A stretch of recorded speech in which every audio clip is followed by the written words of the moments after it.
பெரியாரை கொச்சைப்படுத்துகிறவன் எவனாக இருந்தாலும் புறம்போக்குதான்.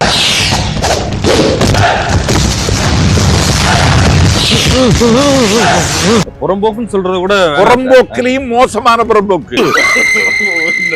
ஈமான் ஆண் மகனாக இருந்தால், ஒரு அப்பனுக்கு பிறந்திருந்தால் வகையா மாட்டிக்கிட்டே ஆத்தா வேற சொல்லி தப்பு தப்பா சம்பாதிச்சில்ல, அதுக்கு ஆத்தா கொடுத்த தண்டனை. ஈமான் சரியான திசையில போறாருன்னு எச்ராஜா சொல்றாரு.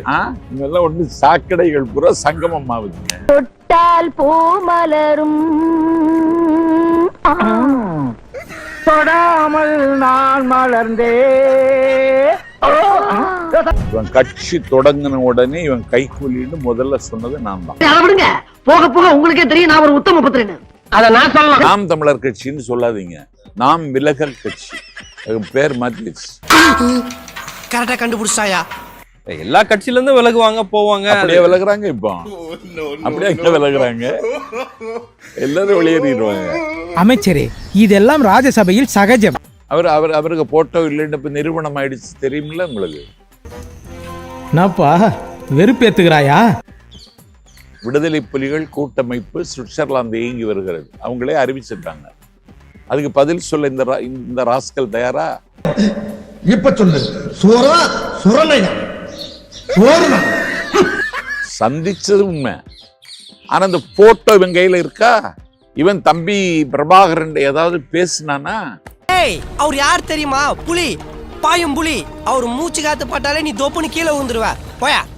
விடுதலை போராட்டம் நடத்துகிற விடுதலை புலிகள் இயக்கத்திற்கு நிதி தேவைப்படுவது இந்தியா முழுவதும் சுற்றி நிதி வசூலித்து குடித்தவன் இந்த புறம்போக்கு அப்ப எங்க இருந்தான்?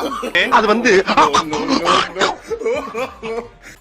புறம்போக்குன்னு சொல்றத கூட புறம்போக்கிலையும் மோசமான புறம்போக்கு. பையன் நம்மள புகழ்றான் போல இருக்கு. இங்க பாருங்க, பெரியாரை கொச்சைப்படுத்துகிறவன் எவனாக இருந்தாலும் புறம்போக்குதான். அண்ணே என்ன சொன்னீங்க? பெரியாரை கொச்சைப்படுத்துகிறவன் எவனாக இருந்தாலும் புறம்போக்குதான். சூப்பர் சூப்பர் சூப்பர் சூப்பர்யா. பெரியாரும் விமர்சனத்துக்கு உட்பட்டவர் தான். பெரியார் விமர்சனம் பதில் சொல்றோம். நேற்றுக்கு ஜாபகரன் பட்டே பெரியார் சிலை அடிச்சிருக்கான் சார் ஒருத்தன். அறிவிட்ட நாய அறிவில்லை உனக்கு. பெரியாரை இந்த காலத்தில் இப்போது விமர்சிக்க வேண்டிய தேவை என்ன வந்தது? வகையா மாட்டிக்கிட்டே ஆவுடங்கிற தத்துவத்துக்கு அடிநாதமா பெரியார் தான் இருக்கு. அயோத்திதாச பண்டிதர் யாரு? சிங்காரவேலர் யாரு? இப்ப இப்ப இப்ப நீ என்ன பண்ண போற? இப்ப நீ அவரை இப்போது எதற்கு விமர்சிக்கிறாய்? அதுக்கு மட்டும் பதில் சொல்லு. ஐயோ, இப்ப நான் என்ன பண்ணுவேன்னே தெரியல. எந்த வழியுமே கிடையாது. சீமான் ஆண் மகனாக இருந்தால் ஒரு அப்புறம் மாதிரியே பேசு. ஒண்ணு பண்ண சொல்லு. அவன் பேர்ல இருக்க தோட்டம் துறவு பங்களாலாம் என் பேர்ல எழுதி வைக்க சொல்லு. நானும் அவனுக்கு மரியாதை கொடுக்குறேன். ஒரு அப்பனுக்கு பிறந்திருந்தால் பெரியாரை இந்த நேரத்தில் எதற்காக விமர்சிக்கிறாய் என்பதை வெளிப்படையாக சொல்லு. அந்த வீரக்கதையை தயவு செய்து கூறுங்கள். கதையை சொல்கிறேன், கேள். உண்மையிலேயே துளசிதாசர் அந்த ராமாயணத்தை இந்தியில மொழிபெயர்க்கும் போது ராமனுடைய நண்பன் அனுமன் சொல்றதுக்கு சங்கிங்கிற வார்த்தையை பயன்படுத்திருக்கிறார். சங்கினா தமிழ்ல நண்பன் பொருள் வருது.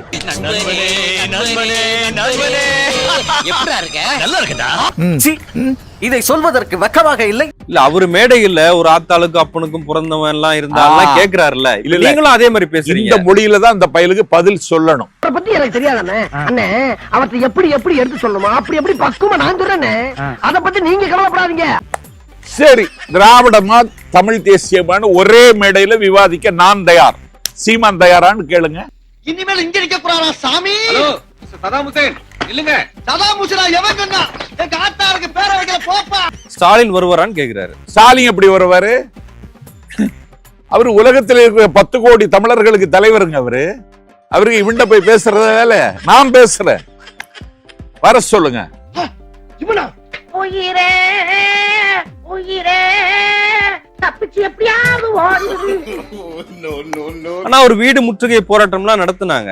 அவரை பெருசா அதை எடுத்துக்கலையே. அவங்க நல்லா பிரியாணி சாப்பிட்டுக்கிட்டு அது ரொம்ப கொண்டாட்டமா இல்ல பார்த்தாங்க நாம் தமிழரு. அப்ப எவ்வளவு மலிவான அரசியல் செய்யறான் பாத்தீங்களா? எல்லாம் சொர்ணக்கா தம்பிங்க. இந்த மாதிரி ஆளுங்களெல்லாம் சும்மா விடக்கூடாது. இது தேர்தல் வந்து நியாயமா நடக்க போறது இல்லைன்னு சொல்லிட்டாங்க. நாம் தமிழ் மட்டும் துணிச்சலா இறங்குறாங்கல்ல. விஜய் கூட வரல. இதுக்கு பேரு துணிச்சலா? இதுக்கு பேரு தற்கொலை.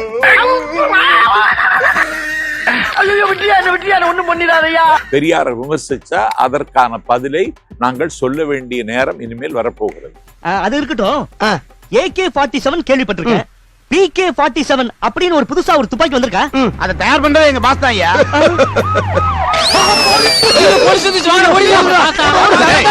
அந்த PK-47 ஏண்டா PK-47 புது ஆயுதம் கண்டுபிடிச்சிருக்க? சும்மா பேச்சுக்கு சொல்றேங்க. ஏத்துக்கியா வண்டியில? பெரியார் தமிழுக்கு செய்ததை விட யாரும் தமிழ்நாட்டுக்கு செய்யல. நீங்களும் நானும் எழுதுகிற தமிழ் எது தமிழ் தெரியுமா? பெரியார் தமிழ். தமிழ்நாட்டில் எழுத்து சீர்திருத்தத்தை நடைமுறைப்படுத்தினவர். தமிழ் மொழியினுடைய மீது தீராத காதல் கொண்டவர் பெரியார். தமிழில் இருக்கிற குப்பை கூலங்கள் எல்லாம் அகற்றப்பட வேண்டும் சொன்னார். அவர் தமிழ்நாட்டில் திருக்குறள் மாநாடு நடத்தியவர். தமிழுக்காகவே, தமிழ் இனத்திற்காக தன்னை அர்ப்பணித்தவர். அறுவை செய்யப்பட்ட வயிற்றிலிருந்து டியூப், அந்த டியூபை வைத்துக் கொள்வதற்கு ஒரு பாட்டில், அந்த பாட்டிலை வைத்துக் கொள்வதற்கு ஒரு பக்கெட். இந்த கோலத்துல சக்கர நாற்காலியில் உட்கார்ந்து கண்ணை முடுகிற கடைசி நிமிடம் வரையிலும் தமிழா உனக்கு மானமும் அறிவும் வேண்டும், உன்னை சூத்திரனாக விட்டு போகிறேன் என்கிற கவலை தவிர எனக்கு வேறு கவலை இல்லைன்னு நான் இன்னைக்கு நினைச்சாலும் எனக்கு கண்ணீர். அப்படி பேசிய தலைவன் தந்தை பெரியார். நான் இன்னைக்கு நினைச்சாலும் எனக்கு கண்ணீர். அப்படி பேசிய தலைவன் தந்தை பெரியார். அவனை கொச்சப்படுத்துறவன் அழுவார் இல்லாமல் அழகி சாவான். சரி சரி, மோர ஊத்து, அதுல பூனை கிடக்குதான்னு பாப்பா. ஊத்து மோர்லடா, ஆசிட்ட ஊத்தி தான். பெரியாரை எதிர்த்து வென்றவர் அண்ணா. பெரியாரை அண்ணா ஒரு நாளும் எதிர்க்கல. திகாவுல இருந்து வெளியே வந்தாரு, திமுக தொடர்ந்தாரு. அந்த பையில தெரியாது, பைத்தியம். சீமானுக்கு பைத்தியம். அச்சச்சோ, கவலையப்படாத, எல்லாம் நான் பாத்துக்கிறேன். அண்ணா வெற்றி பெற்று விட்டார். முதலமைச்சராக முடிசூட்டப்பட்டதற்கு பிறகு இந்த ஆட்சி பெரியாருக்கு காணிக்கைன்னு திருச்சியில இருக்கிற பெரியாரை போய் சந்தித்து இந்த ஆட்சி உங்களுக்கு காணிக்கைன்னு சொன்னார். என்னன்னு தெரியாதப்பா உனக்கு? அது தெரிஞ்ச நாயாம ஒண்ணு கேக்குறேன். உன் வேலை நீ ஒழுங்கா பாத்துருந்தா நாங்க இப்படி ஓடிட்டு போமாப்பா. என்னாச்சுப்பா? அது நீயே கண்டுபிடிப்பா. பாரதியார் வந்து ஜாதிகள் இல்லையடி பாப்பான்னு பாடியிருக்காரு. ஆனா அந்த பாரதியார தான் இவங்க பாப்பான்னு சொல்றாங்க. பாப்பான்னா யாரும் இல்ல, எல்லாரும் சமமா பாப்பான்னு அப்படின்னு ஒரு விளக்கம் சொன்னாரு. எப்படி பாக்குறீங்க? இதுக்கு காலில் கிடக்குற செருப்பு தான் எடுக்கணும். பெரும்பான்மையா இருக்கிற திராவிடர்கள் பார்ப்பனர்களை ஒடுக்கிட்டாங்க. நாங்க ஒடுக்கலையே.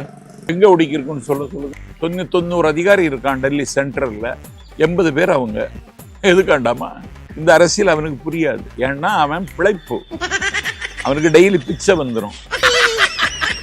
இந்த ஊர்ல உங்க எல்லாரும் மர கரண்ட் போச்சுன்னு நினைக்கிறேன். அப்படிலாம் நீங்க பேசக்கூடாது. சரி, இப்ப பெரியாரா பிரபாகரனான்றது எப்படி பாக்க? அப்படியெல்லாம் ஒண்ணும் வராது, வரவே வராது. பெரியாருடைய கொள்கையை நடைமுறைப்படுத்தினவர் பிரபாகரன். ஓஹோ, அதுதானா? பெண்களுக்கு சமத்துவம் கொடுக்கணும்னு சொன்னவன் பெரியார். அதை நடைமுறைப்படுத்தின தலைவன் எங்கள் தமிழ் தேசிய தலைவர் மேதகு பிரபாகரன். யாரும் பார்க்கல. நீ பாரு எப்படி சொர்க்கமா பார்த்து நீ கடந்து போனீலாம். சுவிட்சர்லாந்துக்குள்ள போறோமா, நியூசிலாந்துக்குள்ள போறோமா, என்ன ஒரே பச்சையா இருக்கு. ஏன்னா சாலையை பசுஞ்சோலை சாலையா போட்டுருவேன், பள்ளிகளை பசுஞ்சோலை பள்ளிகளா மூடிடுவேன். இங்க இந்த Coca Cola Pepsi stop it. குடிக்க கரும்பு சாறு, பழச்சாறு, இளநீர், பதநீர், நொங்கு, இதெல்லாம் தேசிய குடிபானங்கள். தேசிய மது எது? பனம்பால், தென்னம்பால். தேசிய மது குடிச்சுக்க. இன்னும் பீஸா பர்கரை திண்டு கிடக்குற வந்தவனே எல்லாம் பேன் பண்ணிடுவேன். கிளம்புப்பா, எடுத்துக்கிட்டு போப்பா. அவனை சொல்லி நிறுத்துங்களா? அவன் நிறுத்துற அந்த லூசுக்கு மட்டும் வந்துட்டே இருக்கான். வர நிறுத்துற அவனை. பைத்தியக்காரப்ப எதுக்குறா வரீங்க எங்கெல்லாம்? என்ன பாடு படிச்சிருப்பேன்னு நினைக்கிறீங்க மத்திய அரசு? மொத்தம் 24 கல்லூரியை இழுத்து போட்டாங்க. என்னங்க எனக்கு ஒண்ணுமே புரியல. 5 லட்சம் கோடி கடன் இருக்கு. ஒரே மஞ்சள் நோட்டீஸ்ல முடிச்சு விட்டுறேன். ஒரு 5 வருஷம் என்கிட்ட ஒரு கொடுங்களேன். ஒரே ராத்திரியில புல்டோசர் வச்சு பேத்து விட்டுருவேன். சுங்கச்சாவடியாவது செங்கச்சாவடி பாருங்க. கம்பி கட்டுற கதையெல்லாம் எடுத்து போடுறாங்க. தமிழ்நாட்டுல பாஜக ஓட்டு போடலன்னு பரவாயில்ல, பாஜக இருக்கிறதையே ஜனங்க மறந்துட்டாங்க. இப்போ